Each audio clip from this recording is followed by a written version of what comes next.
Jay is making one of his favourite meals. He says these pork-filled dumplings remind him of home.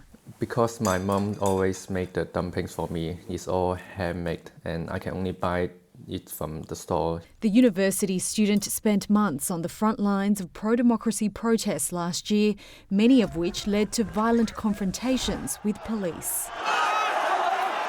Now he's staring down the barrel of up to 10 years in prison after being charged with rioting and has fled here.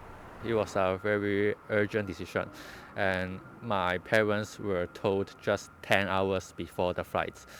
And my mum and I have never cried like that before. Jay says he felt he had no choice but to leave because he had no confidence in the Hong Kong judicial system, which he says has been subverted by the Chinese Communist Party. I don't think we are committing the riots. And the another reason is that I think we will not get a fair trial in Hong Kong.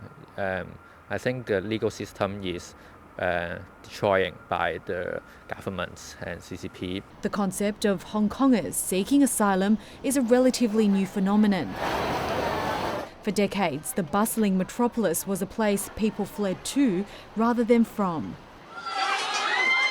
But ugly confrontations with Hong Kong authorities and Beijing's recent push to enact a national security law have led many in Hong Kong to believe that the post-colonial one country, two systems principle is dead. In a way, the writing on the wall, they can see their fellow protesters going through this process. They know that they're going to face the same trial process in what has clearly become a politicised justice system, at least in terms of their cases. SBS News can reveal that in the 6 months to April, at least 62 people from Hong Kong have applied for onshore protection visas here in Australia.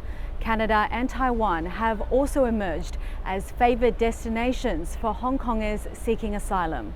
The applications will be assessed with the usual rigour, but some immigration lawyers say Hong Kong protesters stand a good chance. It's a case-by-case assessment, but seeking protection on the grounds of a political opinion or an imputed political opinion or persecution feared because of an involvement in politics is absolutely a ground to seek asylum in Australia. Experts say the asylum claims could further strain already rocky ties with Beijing. This is certainly another really prickly issue for the government to handle right now. It's a bit of a blow to China's reputation to have political refugees fleeing from Hong Kong, which was meant to be this great success story after it was returned to China. Despite the challenges ahead, Jay is hopeful of a fresh start here. Australia is a nice place. People are respectful, and most importantly, this is a democracy. Lynn Evelyn, SBS World News.